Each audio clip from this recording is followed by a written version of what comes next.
Hello दोस्तों, welcome back my YouTube channel. आज का हमारा टॉपिक है जल द्वारा फैलने वाले रोग में मोती झरा या टाइफाइड। इससे पहले वाले वीडियो में हमने बात की थी हैजा की यानी कॉलरा की। उससे संबंधित बताया था फैलने के कारण और उसके उपचार क्या क्या होने चाहिए। आज का हमारा टॉपिक मोती झरा या टाइफाइड। ओके, ये भी एक क्या है, संक्रामक रोग है और ये जल द्वारा फैलने वाला रोग है। टाइफाइड को ही मोती झरा कहते हैं। सामान्य रूप से इसे म्यादी बुखार भी कहते हैं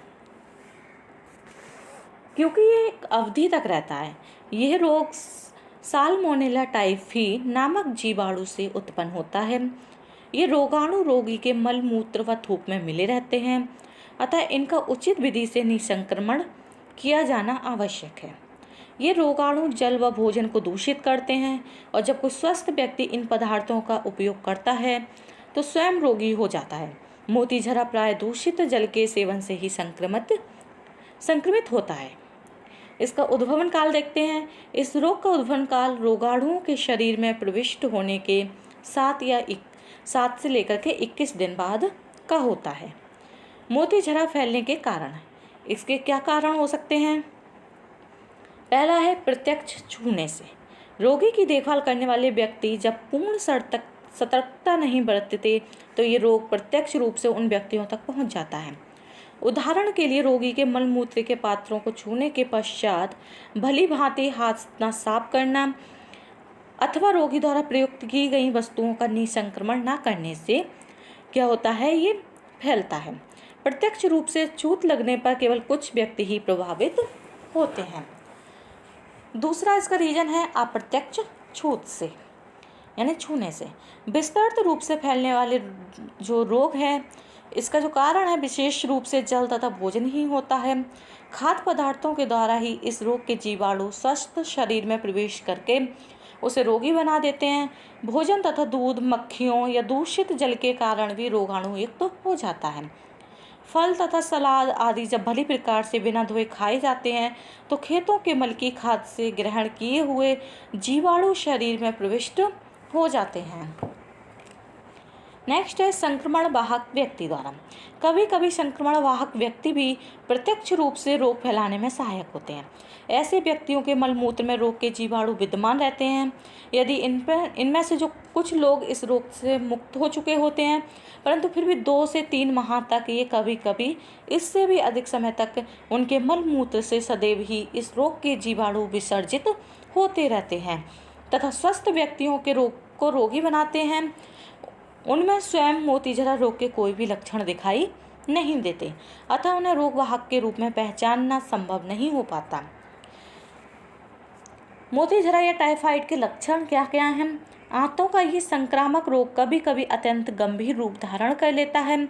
ये रोग 3 प्रकार का होता है, पैराटाइफाइड ए, पैराटाइफाइड बी तथा पैराटाइफाइड 1। पैराटाइफाइड में ज्वर अधिक नहीं होता और इसकी म्याद भी कम हो जाती है। मोती झरा की म्याद 21 से 30 दिन, कभी कभी 40 दिन की भी होती है। इस रोग में 3-4 दिन तक ज्वर निरंतर बना रहता है। जीभ का मध्य जो है वो सफ़ेद हो जाता है और जो किनारे हैं उनमें लाली आ जाती है। मुंह तथा जीभ सूख जाती है। सिर में तीव्र दर्द होता है। नाक से रक्तस्राव भी बहता है यानी ब्लीडिंग होती है। ज्वर एकदम नहीं वरन धीरे धीरे चढ़ता है। रोगी को बहुत ज़्यादा प्यास लगने लगती है और जो इसका जो फीवर होता है वो 100 से लेकर के 101 डिग्री से आरंभ होता है। 105 फ़ारेनहाइट तक भी पहुंच जाता है। सुबह के समय प्रायः हल्का ज्वर रहता है। दिन चढ़ने के साथ साथ शरीर का ताप भी बढ़ता है। किसी भी समय ज्वर पूरी तरह उतरता नहीं है। प्रथम सप्ताह में ज्वर नित्य प्रति चढ़ता है, दूसरे सप्ताह में समान रहता है और तीसरे सप्ताह में ये घटने लगता है। मोती झरा में क्षुदांत्र की ग्रंथियां फूल जाती हैं और उनके घाव हो जाते हैं। जीभ मैली हो जाती है और जो उसका आगे वाले भाग पर चमक आ जाती है। दूसरे सप्ताह के अंत में गर्दन के नीचे यानी पोस्ट के दोनों दानों जैसे दाने निकल आते हैं। धीरे धीरे ये दाने पेड़ों तक आ जाते हैं। रोग का द्वितीय सप्ताह गंभीर हो जाता है। कभी कभी इसमें रोगी की मृत्यु भी हो जाती है। इस रोग में मूत्र बंद हो जाना, पेट फूल जाना, तीव्र ज्वर में सरसाम हो जाना, रुद्रस्राव जैसी विकृतियां आ जाती हैं। तीसरे सप्ताह में रोग के लक्षण बहुत कम रह जाते हैं, अतिसार कम अथवा बंद हो जाता है, ज्वर भी प्रतिदिन घटता जाता है तथा सप्ताह के अंत में उतर जाता है। ये उतार चढ़ाव भी धीरे धीरे होता है, इसी कारण ये सीढ़ी के समान ज्वर का उतार कहलाता है। चौथे सप्ताह में रोग के लक्षण बिल्कुल समाप्त हो जाते हैं, किंतु रोगी का शरीर अत्यंत दुर्बल हो जाता है। रोगी को पूर्ण आराम मिलना चाहिए, क्योंकि थोड़ी सी भी असावधानी से रोग की आवृत्ति हो जाती है, जो अधिक खतरनाक हो सकती है। इस रोग में रोगी का देखभाल बहुत महत्वपूर्ण है। ये रोग ऐसे मौसम में अधिक होता है जब न सर्दी होती है न गर्मी। स्वच्छता रखने, स्वास्थ्य के नियमों का पालन करने से ये रोग कम प्रभावशाली होता है। अब भारत में भी इस रोग पर काफ़ी नियंत्रण पाया जा चुका है। फिर भी किसी व्यक्ति के रोगग्रस्त हो जाने पर उसके संबंधियों को तुरंत स्थानीय स्वास्थ्य विभाग को सूचित कर देना चाहिए। यह विभाग जल व भोजन को दूषित करने वाले माध्यमों को उचित उपायों द्वारा नियंत्रित करके रोग की गंभीरता को कम अथवा समाप्त कर सकता है। यह विभाग रोग निरोधक क्षमता उत्पन्न करने के लिए टाइफाइड का टीका भी लगवाता है। इस प्रकार इस रोग से काफ़ी हद तक मुक्ति मिल सकती है। इस रोग से हम कैसे बच सकते हैं, इसके उपाय देखते हैं। रोगी के जो मलमूत्र है, थूक के पात्रों को उपयोग में नहीं लाना चाहिए। रोगी के जो झूठे बर्तन हैं उनको भी उपयोग में नहीं लाना चाहिए। मक्खियों से बचाव हेतु खाद्य सामग्री को सदैव ढककर रखना चाहिए। बाजार की खुली वस्तुओं, चाट पकौड़े आदि का सेवन नहीं करना चाहिए। रोगी के वस्त्रों को निसंक्रमित कर उन्हें धोबी से धुलवाना चाहिए। यदि वस्त्र पुराने और बेकार हों तो उन्हें जला देना चाहिए। जल को उबालकर पीना चाहिए। रोग फैलने की संभावना होते ही टीका लगवा देना चाहिए। 10 वर्ष के बच्चे को रोग की रोकथाम के लिए टीका लगाया जाता है, जिससे शरीर में टाइफाइड रोग निरोधक शक्ति आ जाती है और टाइफाइड रोग होने की संभावना नहीं रहती। अगर किसी कारण ये रोग हो भी जाता है तो जानलेवा नहीं होता। घर के अन्य सदस्यों को रोगी से दूर रहना चाहिए।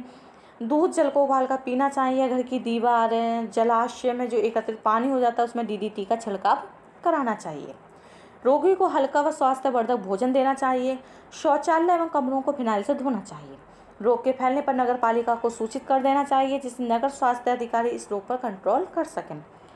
इसका परिचर्या उपचार है। रोगी को एकदम पृथक कमरे में लिटाकर उसके विश्राम की सुविधा करनी चाहिए। रोगाणुनाशक द्रव्यों द्वारा उसके मल मूत्र, थूक आदि के रोगाणुओं को भी नष्ट कर देना चाहिए।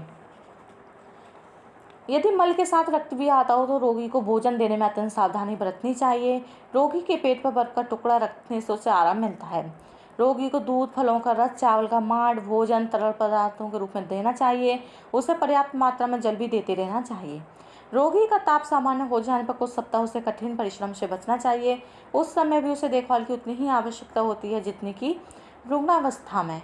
रोगी को हल्का तथा सुपाच्य भोजन भी देना चाहिए। ओके, आज के लिए इतना ही। Thank you for watching.